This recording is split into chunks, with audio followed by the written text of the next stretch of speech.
Before we get into the video, could everyone please subscribe to my Endless Diary Tales channel? Thank you so much. A week after I died, my wife unblocked me from her blacklist. Ryan, what trick are you playing now? Mark only got caught in the rain that day and borrowed the bathroom. If you keep making a big deal out of it, I can't help it. He and I are just friends. Ryan has a stomach ache. Please remember to put less salt in the rice tonight. I stared at the phone vibrating loudly on the floor and sighed. She had no idea I was already dead. Lily sat quietly in the car next to the person I least wanted to see. Mark, her childhood friend. Lily held her phone, staring at the chat window that had been silent for a long time. Finally, she frowned and typed, "Lily here. Do you mind if Mark and I are together too much? You can eat anything. Hugh's unemployed and relies entirely on me to support him at home, and he's also a skilled driver." Looking at the two of them in the rearview mirror, the driver started to say something but couldn't help but sigh. "Miss Lily, Aunt Mary said Mr. Ryan hasn't been home for a week." Lily heard this, turned off her phone and calmly said, "Then tell Aunt Mary to cook some millet porridge." I breathed a sigh of relief. A surge of bitterness and indescribable feeling welled up inside me. Lily had never liked me. Not even my death moved her. Her indifference was for the best. At least she wouldn't be heartbroken by my death. After all, I was already dead. I should make way for Mark. The villa was brightly lit. Lily had just entered, put down her bag and froze. Slippers were neatly arranged on the floor, but there was an extra pair of men's slippers, Mark's slippers. Mark naturally walked over, put on those slippers and took the bag from Lily's hand. Lily smiled and said, "You must be tired after working all day, right? Let's watch a movie, the one I told you about the other day, the movie from high school we never finished." Lily stared at my slippers for a moment, then nodded. Aunt Mary brought out the millet porridge and, seeing Mark, slammed the bowl heavily on the table. "Miss Lily, it's not my place to say, but Mr. Ryan has been gone for days, and you're here with an outsider, not even asking about Mr. Ryan. Even Buddha would be disheartened by this. This is Mr. Ryan's and your house. Outsiders come and go as they please. One would think he's the owner." Mark's face darkened, and he lowered his head, saying nothing. Lily's face remained unchanged. "Aunt Mary, it was Ryan who didn't care about me first, and Mark is not an outsider. Back then, if it wasn't for Ryan's father, how would Mark have been injured? Moreover, when I got lost as a child, it was Mark who saved me. He saved my life." Aunt Mary gaped but couldn't say a word. Mark avoided eye contact, clenching his hands. Sensing the heavy atmosphere, he reached out and gently patted Lily's shoulder. "Lily, it's okay. I don't blame Ryan. Aunt Mary is just worried about you." Hearing this, Lily became even angrier. Worried about me? If she was worried about me, she wouldn't constantly use Ryan to provoke me. "Aunt Mary, what kind of spell or potion did he give you that you always take his side?" I anxiously tugged at the corner of Lily's clothes, but my hand passed right through. Lily was always like this, clearly not thinking so in her heart, but the words that came out were always harsh. Aunt Mary looked at Lily with a strange gaze, as if she was meeting the girl she had cared for from childhood to adulthood for the first time. Finally, she sighed. "Miss Lily, sometimes don't just listen to one side and be blinded by the truth. By the time you wake up, it will be too late. I'm going back to my hometown tomorrow. If Mr. Ryan comes back, please tell him thank you, and the hairpin on the table, it's a birthday gift he bought for you." I froze and turned my head to look upstairs, a hint of joy rising in my heart. Luckily, I wasn't wearing this hairpin when I was kidnapped. Otherwise, Lily's birthday gift this year wouldn't have been deliverable. It's just a pity that I won't have the chance to give her gifts anymore. "Miss Lily, Mr. Ryan hasn't been in contact for a week, and Mark is sleeping in the living room." I followed Lily as she opened the door to my room. The room was clean and tidy, no different from the day I disappeared. A secret joy mixed with a touch of sadness welled up in my heart. Since marrying Lily, we had always slept separately. This was the first time she had entered my room. I wondered if the room's arrangement suited her, if I was someone she could love. Thinking of this, I became dejected again. I knew the person she loved was always Mark. Lily walked emotionlessly to the desk and opened the box containing the hairpin. The hairpin was a blooming lily of the valley, studded with diamonds, exuding elegance without being ostentatious. This was a gift I had painstakingly chosen, spending a large sum of money to win at auction. Mark, why are you here? Mark, who should have been in the living room, suddenly appeared behind Lily. Lily was startled. Mark, this is the birthday gift Ryan bought for you. What a coincidence, it's exactly the flower you like. He glanced at the box, hesitating slightly. Hairpins from this brand are very expensive. I understood his implication, but this was bought with my salary. I had never spent a penny of the Lily family's money. Lily glanced at Mark, then stuffed the hairpin into his hand. If you like it, I'll give it to you. I froze. So the lily of the valley that Lily liked was also the flower Mark liked, or rather, because Mark liked lilies of the valley, Lily liked them too. A sense of shame washed over me. Luckily, I was already dead. Apart from Lily and Mark, no one else would know about this. Mark, this is Ryan's room. Without his permission, please don't come in. The smug smile on Mark's face, having received the hairpin, vanished. All right. I drifted to Lily's side, watching her text me. Ryan, I want you to give me the gift yourself. I threw away the hairpin. Don't be angry anymore. Don't disappear anymore. I'll give you 3 days. If you don't show up, let's get divorced. The chat window remained empty, only a few green messages. Lily on the chat log. All my messages interspersed with a few short green messages from Lily. Lily was always like this, always able to easily grasp my weakness. I could never do anything to her, but this time I'm afraid I really couldn't show up anymore. Early the next morning, as soon as he woke up, Mark whined for Lily to take him back to their old high school to relive their youthful memories. I, as usual, drifted listlessly beside Lily. When she was young, she worked very hard under great pressure. Even now, when the company wasn't busy, she still often suffered from insomnia. Last night was the same. Usually, I would give her a glass of hot milk before bed. Now I was gone, and Aunt Mary had returned to her hometown. There was no one to take care of Lily. It was almost dawn before she finally fell asleep. I felt a pang of distress seeing her being woken up by Mark, but I could only circle around in place, unable to do anything else. Lily opened her phone to check WeChat, then turned it off, turning to look at Mark standing by the bed. Her expression began to turn irritable. Who told you to wear this outfit? Take it off. Mark seemed stunned by the scolding. His face paled slightly, then he forced a smile. This was left in the living room, I thought. Looking closely, it was a white hoodie. It seemed to be the hoodie I wore when taking wedding photos with Lily. I didn't know why it was in the living room. Seeing Mark's pale face, Lily realized her mistake and awkwardly explained, "This is Ryan's clothes. Seeing it just makes me uncomfortable." That was Lily's comment on me. I smiled bitterly. Mark forced a gentle, harmless smile, lightly pulling at the white hoodie on his body, saying, "No wonder it's so big, so it's Ryan's clothes. Then I'll change." Lily said nothing, staring at her phone. Mark, feeling inexplicably annoyed, went outside to change. I sighed helplessly, sitting beside Lily. Don't vent your anger on him, okay? Mark has been chased away by you. Aren't you satisfied? Even if I make way for you, you still can't catch up to Mark. After breakfast, the villa's doorbell rang continuously. I suddenly remembered that there seemed to be some incorrect data in the report I submitted last week. I had planned to put down the gift and then go to the company, but I was kidnapped halfway. Lily, no longer hesitant, looked out the door vigilantly and hurriedly ran to open it. As soon as the door opened, standing outside was Lucy. Lily frowned again. The word she was about to say caught in her throat. Luis Tamarat, director Lily, E. I'm looking for Director Ryan. The report from last week had some issues. Director Ryan said it needed to be revised, but I can't contact him. Director Ryan hasn't been to work for a week and hasn't asked for leave either. Lucy's face was pale and flustered. The door slammed shut in front of her face, the wind scattering the girl's hair.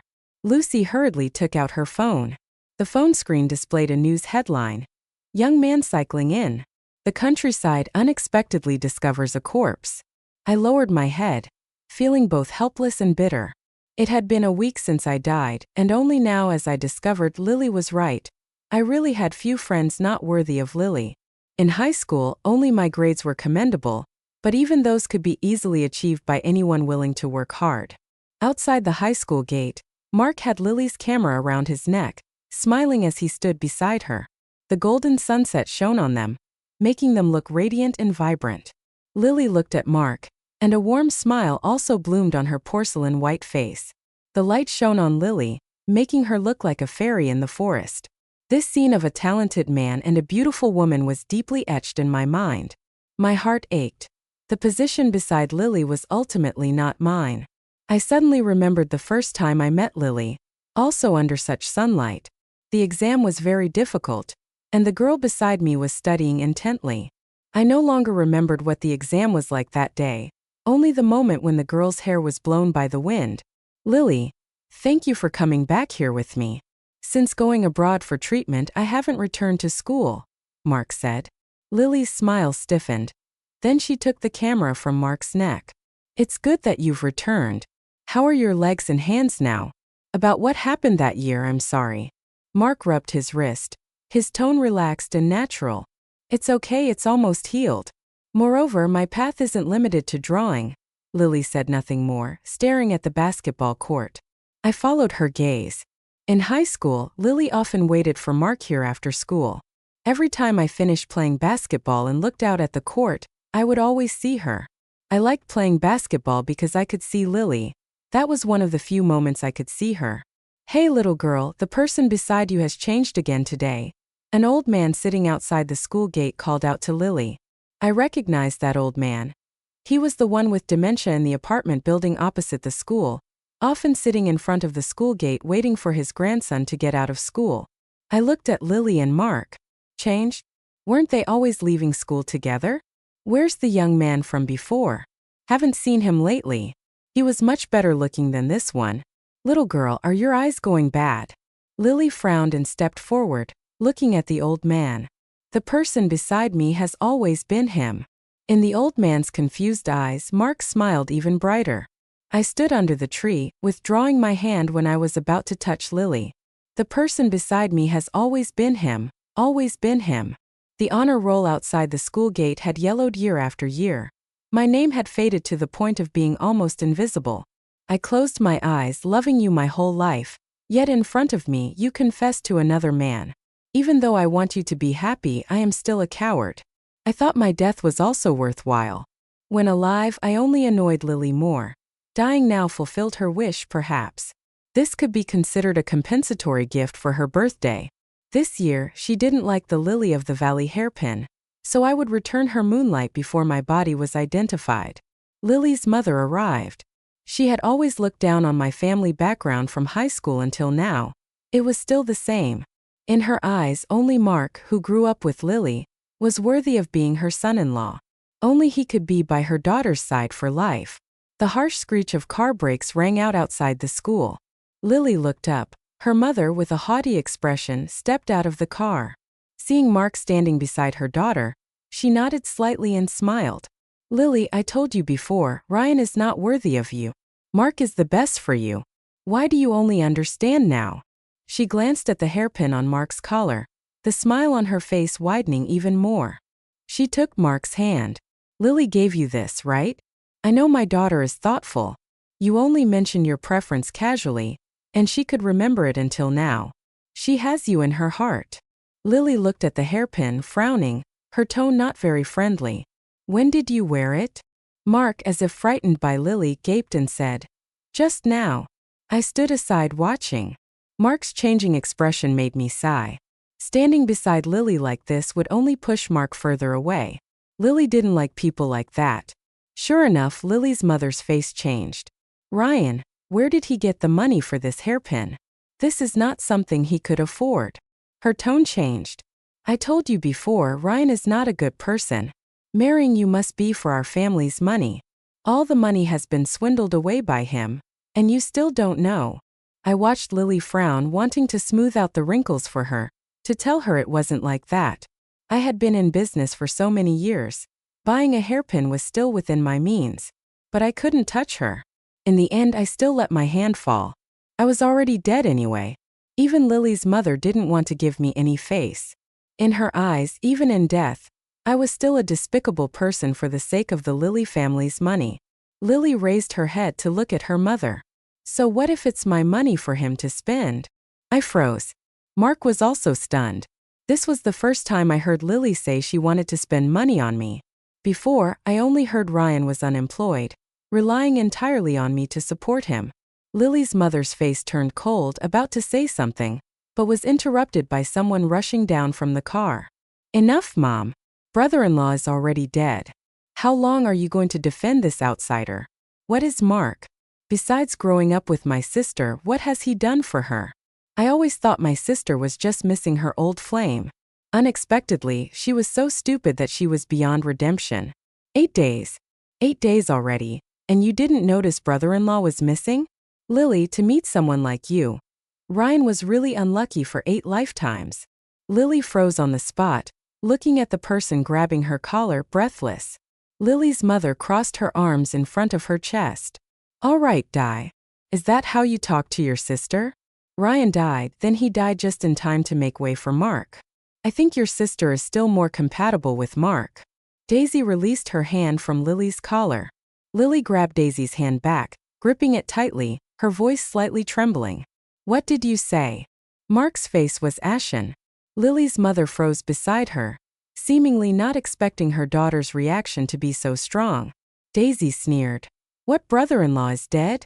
So you finally know how to feel pain. Did you hear clearly? Ryan is dead for 8 days already. The police said they couldn't contact you, so they called us. Lily glanced at her phone, then suddenly turned to look at Mark behind her. This is not my personal phone. Mark finally took out the phone he had always kept in his pocket. The phone had been turned off for a long time. The waiting time for the phone to turn on had never been so long. The screen lit up, full of red missed calls and messages.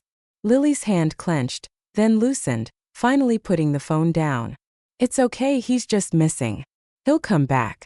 He's just sulking with me. Daisy took a deep breath. The next second, a crisp slap echoed in the air. Are you awake? If you are, then go to the police station. No one is claiming brother-in-law, only you. I drifted listlessly beside Lily. Even though I was dead, thankfully she wasn't too heartbroken. She had many people by her side, unlike me, who only had her at the police station. Lily stood in front of the police and reached out to take a small box. It was truly ridiculous. When alive it was so big, but in death it burned into a small handful stuffed into a tiny box. On the way to the station, Lily's face was somber. It wasn't until she saw this small item in my portrait that she finally broke down. I was murdered and dumped in the wilderness. After 8 days, the body was a bit unsightly. She finally turned her body away and stuffed the ear into Daisy's hands.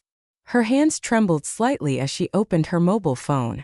The last message she sent to me was last night. I'll give you 3 days. If you still don't show up, let's get divorced. Then she sent another message.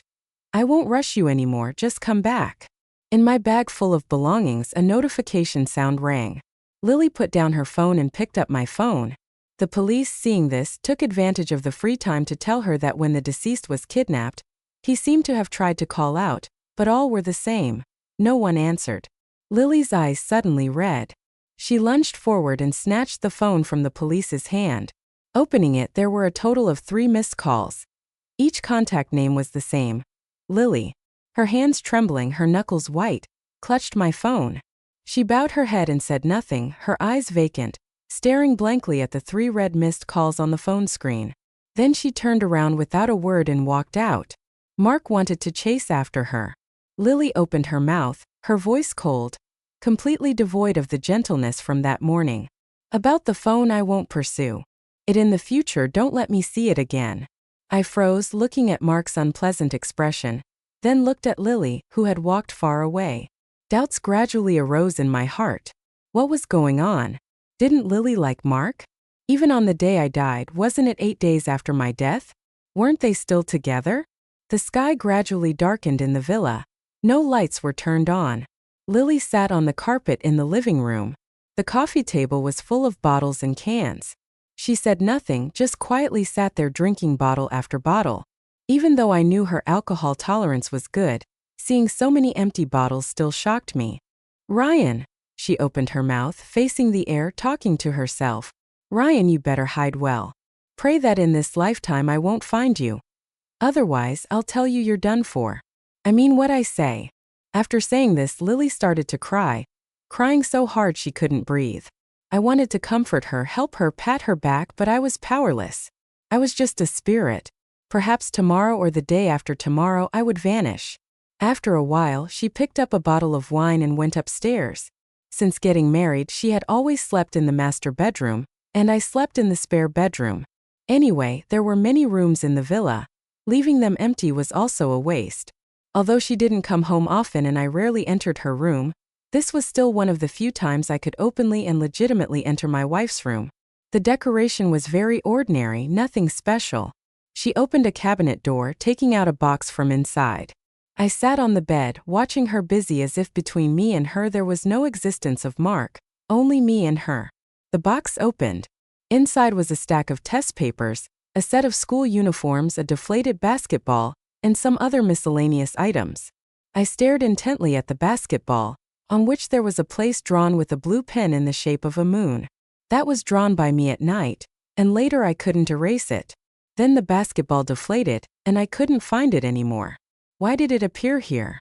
I unconsciously opened my mouth. Did Lily also like me a little? Lily sat in front of the box, flipping through the test papers page by page. Every test paper had my name written on it. That was when I graduated from high school, and sold them as waste paper to the old man who collected scraps. "Sorry, Ryan, sorry I came late." I stood there dumbfounded. Was she saying this to me? "It's okay, Lily, it's okay." The phone rang. Lily, drunk, was startled awake by the noisy ringtone. "Hello, is this Miss Lily? We are the police from Green Valley District of Willow Creek City. Currently, we suspect your husband was murdered and want to ask you about some details related to the case, hoping for your cooperation." The other end of the phone was the police calling. I sat beside Lily, watching her hand tremble slightly, her face finally turning pale. The police roughly told Lily about my body's condition before death. I was hit in the head with a hammer. Unsurprisingly, my head I have been caved in. It was just that after completing the autopsy report, I was immediately cremated. Luckily, Lily didn't see me with a caved-in head. It must have been very unsightly. At the police station, Lily sat upright in front of the police, her expression unreadable, neither happy, angry, nor sad. It was as if the drunkard from last night had been buried by her.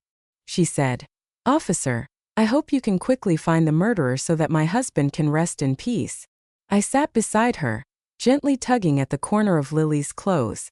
Since my father and Mark's car accident, Lily had never been so close to me. It was just unexpected that Lily, who hated me when I was alive, was now willing to investigate the truth for me after my death.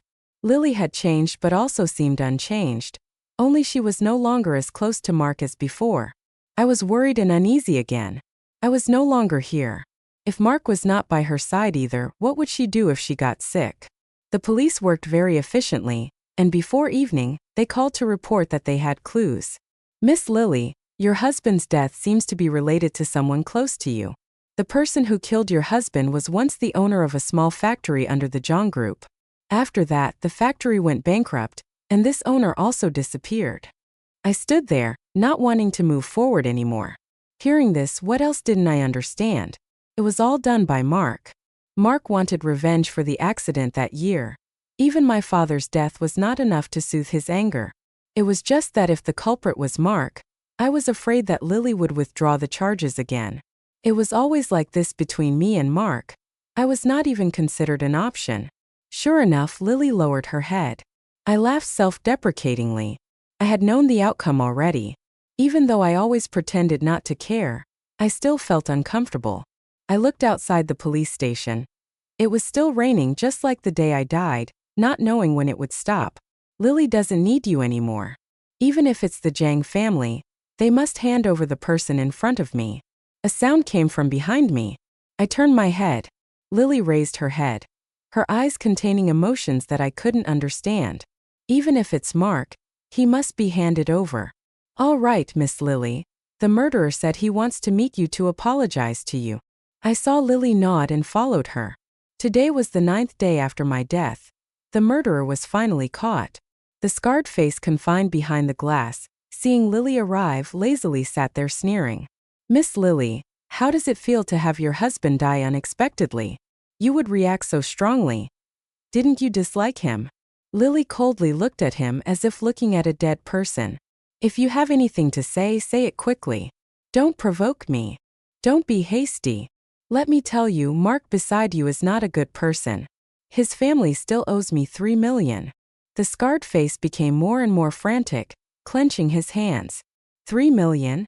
$3 million. I did so much for him. Cleaned up so many dirty messes. My wife and children are all dead. Why is Mark still alive?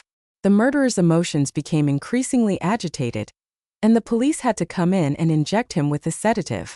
Not long after he was taken away, I suddenly remembered that when I died, the scarred face said he would wash his hands of this after finishing this job. Lily said nothing. The police came to escort her out. I turned my head again to look at the scarred face. Evil reaps evil. It was just that his wife and children were innocent. Even Mark, who harmed his whole family, was not a good person. Outside, Mark was waiting in the car at the gate. Seeing Lily, his eyes lit up. Lily. Lily stopped. I didn't know what she was thinking, but clearly her actions were inconsistent with what she said yesterday. Lily opened the car door and sat in. I also followed her into the car. Lily, did he say anything? That kind of psychopath, when cornered, will say anything. Mark hurriedly explained to Lily. I completely tuned out of the car. Lily's answer was surely something I didn't want to hear. Something I didn't want to hear anymore, only to get more annoyed. Lily said nothing, then went home with Mark. Let him have her. Anyway, I was already dead. Mark poured Lily a cup of coffee. Try this new coffee bean I bought today. My heart tightened. Lily never drank coffee. She was allergic to it. The only time she drank coffee was when she was kidnapped and forced to drink it because they thought she was not conscious. The next second, Lily, who never drank coffee, took a sip. I lowered my head. Sure enough, treating different people differently. Mark, did you kill Ryan? A cold voice rang out. I dared not believe my ears, looking at Lily playing with the coffee cup. Mark's hand fell to the ground, shattering the cup. He laughed awkwardly. What? It's possible? Lily, don't joke around. Did that murderer say something? Lily put the coffee cup on the table. The cup and the table collided, making a crisp sound. Mark, don't pretend anymore. My father's death was also caused by you, wasn't it? I froze on the spot, daring not to believe my eyes. That year, wasn't it my father's traffic accident that injured Mark's hands and legs, making him unable to hold a paintbrush anymore? Mark bent down to pick up the broken pieces on the ground, his hands trembling slightly, forcing a smile. Lily, what are you talking about? That year, wasn't it Ryan's father's car accident that injured me? Enough, Mark. Lily took out a stack of photos from her bag and threw them on the coffee table. These are the evidence of you bribing the car repair shop owner to tamper with my car brakes, to you then informing Lee to kidnap Ryan. All the photographic evidence is here. Continued denial is also meaningless. I stood there stunned. Mark still wanted to resist. The next second, Lily overturned all the coffee onto the carpet. And another thing, Mark, the red beret behind you in this cup of coffee. From childhood to adulthood, I only saw it once that year when I was kidnapped. The kidnapper wearing a red beret. They forced me to drink a cup of coffee that tasted exactly like this cup of coffee. Mark, you really deserve to die. Mark suddenly laughed loudly, haha. Then what about you? Aren't you also always by my side? Ryan is already dead. He's already dead. What else can you do? Lily stared at Mark. Only now did I realize that Lily's state was not right. She was like a madwoman, her eyes bloodshot, her lips bitten until they bled. She took out a syringe from her bag, step by step approaching Mark. I had never seen Lily like this before. I wanted to hug her, comfort her, tell her I was okay. I was already dead, it was over. Mark was frightened by Lily, constantly retreating. Lily, let me tell you, I am the only son of the Zhang family. If something happens to me, others will definitely know. Mark, you overestimate yourself. Tell me, if I say you are with me, what will others think? They will definitely, just like before, bless us. I suddenly understood what she wanted to do, desperately rushing forward to stop her. No, Lily, you can't do this. Illegal detention is against the law. It's illegal. But I could do nothing. Lily, crying, tightly grabbed Mark's hand. When the needle pierced in, everything ended. I didn't know my death would affect Lily so much. Nor did I know that Lily had also secretly loved me for so many years. On the basketball court in high school, the person she looked at was always me. After school, she would always follow behind me. If only I had turned my head around sooner, had noticed. I had always been blinded, deceived until I died. Everything became clear. My father died in a car accident. My wife didn't love me. The basketball disappeared. The gift was given to someone else. The clothes were left in the living room. All had clues, but it was too late. I was already dead. In the dark, damp basement, Mark was locked up here. The police had investigated the truth of the events years ago. Thanks to the evidence Lily provided, the police not only clarified the case of my death, but also overturned unsolved cases from many years ago, rewriting the Zhang family. The Zhang family finally collapsed. The rotten tree of many years was finally uprooted. Tax evasion, murder, even corruption, all were exposed, all were arrested and imprisoned. Lily's mother no longer said Mark was a match for Lily. Lily also didn't go to the company anymore, starting to clean up the villa, sorting out my belongings. The police couldn't find Mark. Of course, they couldn't find him because Mark had been disguised as a plane crash victim. Currently, in the basement of my house, Lily told the outside world that she was going on an early honeymoon with Mark. When taking a private plane, they encountered an accident. Mark was missing. Lily luckily survived, but only a plane was burned to ashes.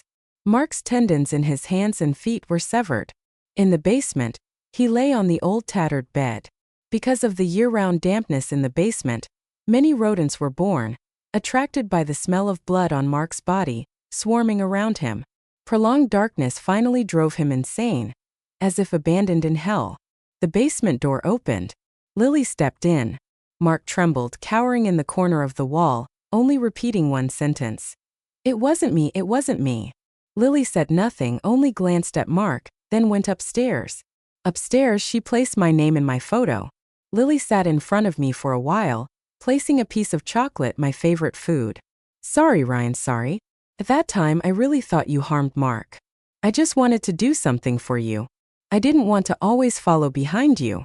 I sighed, reaching out to stroke her hair, hugging her in my arms. "Silly girl, being good to Mark is also to atone for me." She also hugged me, sobbing. It was truly strange. After death, I realized that Lily actually knew what I liked and disliked when I was alive. Every day, I wondered if Lily liked me even a little. After death, I no longer cared about those things. I was already dead, and Lily was really dying. Perhaps Mark wasn't miserable enough, or perhaps Lily felt guilty. She started to harm herself. Insomnia became increasingly serious. I was by her side, watching her stare blankly at the hoodie I wore on our wedding day. I watched her like that from day to night. Daisy came, another slap without hesitation, a crisp slap. I could hear it. "Lily, are you awake yet? If brother-in-law saw you like this, he definitely wouldn't rest in peace in death." I laughed. Daisy was right. Perhaps it was precisely because Lily didn't know how to take care of herself that I was trapped beside her, unable to leave. Finally, she moved.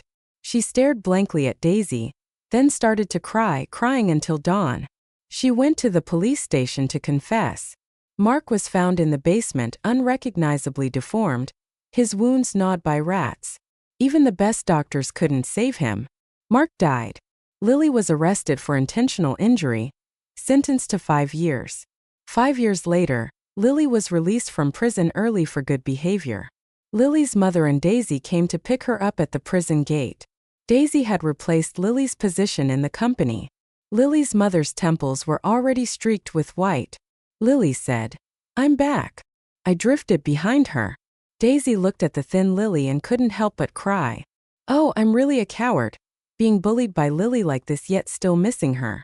Lily didn't return to the company, nor did she return to the old house, only returning to our house, carrying my ear, wearing my white hoodie and the Lily of the Valley hairpin, starting to travel around the world. I followed the ear, accompanying her. She looked at the Lily of the Valley hairpin, talking to herself. "Ryan, I didn't lie to you. I really like lilies of the valley. I can't catch up to you. You're always faster than me, always ahead of me. This white hoodie of yours is not bad at all.